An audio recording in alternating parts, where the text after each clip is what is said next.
Hi, I'm back. This is Mr. Osen, the guy with the soprano. Always excited to give you another video. And on this segment, again, is teaching English to speakers of other languages here in Thailand for Black Africans. Specific as always, because I want Black Africans to get information from me as an African and everything that I've done. A lot of information that I give is based on my personal experience and from other people, because in this industry, we have to fight. So yeah, and please do me the favors, continue. I'm very thankful for the support. Continue supporting me. Leave a comment, leave a question there, like my page, like my everything. And if you are watching this video and you think there's some misinformation or some information is not correct, please do leave a comment out there. Correct me. Let's have an open discussion, because when you correct me, you also are helping someone out there who's looking in to get into this industry. Let's have constructive conversations on the comments. All right. So today we're going to look at some pointers that will be very helpful for someone who's doing their research and someone who's still thinking about getting into the industry. So these will be the pointers that I'll talk about. Can teaching abroad be a career, and a good career for that matter? We're also going to look at if teaching abroad is worth it. We'll also look at the question, can we make money teaching abroad? And lastly, can I save enough money when teaching abroad? I will leave the points here with the timestamps. Whichever point communicates well with you, you can click on the timestamp there and watch it. And please do me a favor and like my video as a support. I'm giving you free information that a lot of people are paying for, and I've paid for in a certain way, because I had to find out all this by myself, and I paid a lot of money and I lost a lot of money. So anyway, yes, let's get started with the first one. Can teaching abroad be a career and a good choice? All right. So this one is a personal matter. It's how you're going to look at it and what you really want to get. First things first. I think if you're fresh out of university, or you have not had a job in the longest time and you don't know what you want to do, or something, I think you can consider this as a path. You can consider this as a start and see if it's something that you would really want. I started this. I did not know that it was going to be a career that I will build. 6 years down the line, I'm still teaching, and I even have a degree in teaching English to speakers of other languages. It's a career that I am building. So it is a personal matter. So I would say it is up to you. But if you have nothing going on for you, you have nothing going on for you, you can consider this and see if it's something that you would really want. However, if you are a teacher and you have been teaching for the longest time, I would ask you to do a thorough research, because teaching English here in Thailand, in many schools, you teach the most basic things ever.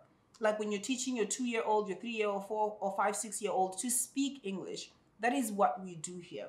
But if you have been teaching for the longest time and you're looking to grow in your teaching, to grow in your teaching, this is something that you need to do a thorough research in.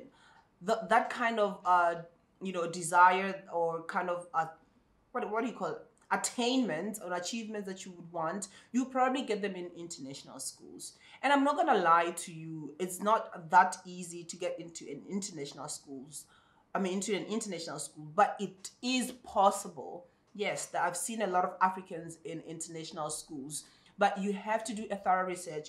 Jot down all the international schools that you want to go to and see if you would be considered. So, in summary, can it be a career? Yes, it can be a career. When you start here, you start learning how to, you learn your methodologies, how to deliver your lessons, how to structure your lessons. Even myself, I've learned a lot about the English language, like the grammar. Some things that I just knew, but I did not know where they were rooted, how they became to be. How they became, how they came to be. See, I still break the English. But you get what I'm saying. But if you have been in the teaching industry and you're looking to grow in your teaching, I don't really think you should just jump into this industry just like that. Just do a thorough research and find a school or an institution that will help you grow your skills, your knowledge, and everything. Because it's a slow to zero growth here in the teaching industry unless you are smart and you have a plan. I hope I make sense.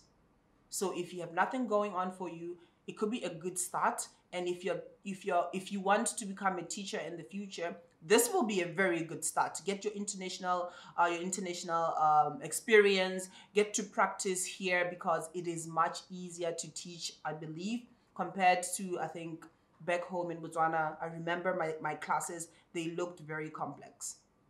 So yeah, if you have been teaching for the longest time, find a proper school that will fulfill those goals that you have, those objectives.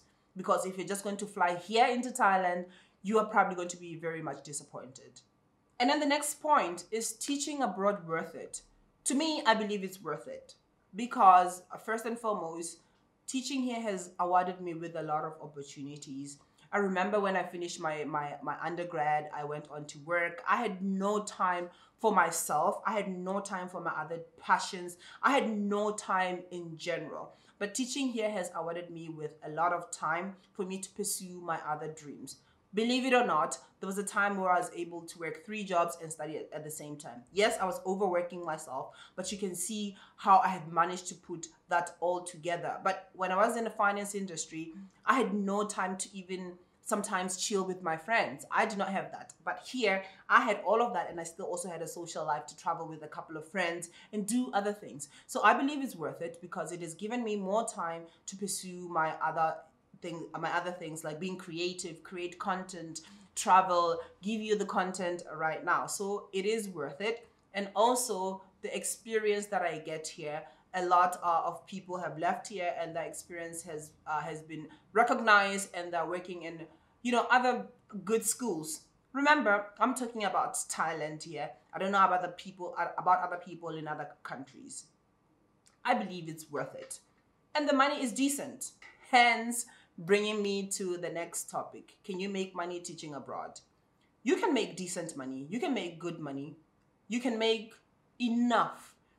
If you have watched one of my videos, which I'll probably stick up here, this video talks about the living costs in Thailand and how much people earn and how much you can live off of. And usually people here earn 32,000 bahts, which I think it's $1,000. In Botswana is like 10,000 pula, and you can live out of half of that and have 5,000 to do 5,000 pula, which is like 15,000 baht, to do whatever that you want to do. Remember, this is if you live just a comfortable life, not an expensive life. Also, you can also pick up a lot of hours after work and add on to your salary, or maybe add half of increase your salary by half of what you're earning. Is that how you say it? If you're earning 30,000, you can earn 15,000 outside and then add it to your salary. So it is a good money. It is quite cheap here to move around compared to Botswana. I don't know where you're coming from. I come from Botswana, but life is much cheaper here and things are easier to find here. I think you can make good money. Hence, bringing me to the next point, you can save enough money when you're working abroad. You can save enough money because you always have access. You can always find other jobs. I have managed to pay my tuition for 4 years. I don't owe anybody. I have paid from just working, from just my pocket paying my tuition. So you can see how possible it is to have excess money. I don't have a lot of money because I invested in my education. But if you imagine for 4 years, I could have maybe saved over 100,000 pula, like 10,000 US dollars, which a lot of people have saved. And I've heard that China has a lot of money. China has money. If you want money, you can look at China as well. But yeah, so those are the pointers that I really wanted to share. If you are here in Thailand or if you're somewhere else as well, you can also share your knowledge, share your ideas on what you think about here, like teaching abroad, because this is actually broad. Like, is teaching abroad a good career? If you're in Japan, if you're in Taiwan, Cambodia, Vietnam, you can share your thoughts and your understanding about all of this. Other than that, I hope this video becomes very helpful, very useful to the next person. If you have something engaging, like I always say, leave it down in the comments. Go check me out on my Instagram and leave a message. If you have any questions, just hit me up, guys. I'm available and I'm ready to help y'all. Mr. underscore Osen on Instagram, on Twitter, on TikTok. Guys, I'm killing it on TikTok. I'm at 1.5 million. Anyway, yeah, so that's just about it. Follow me and peace out.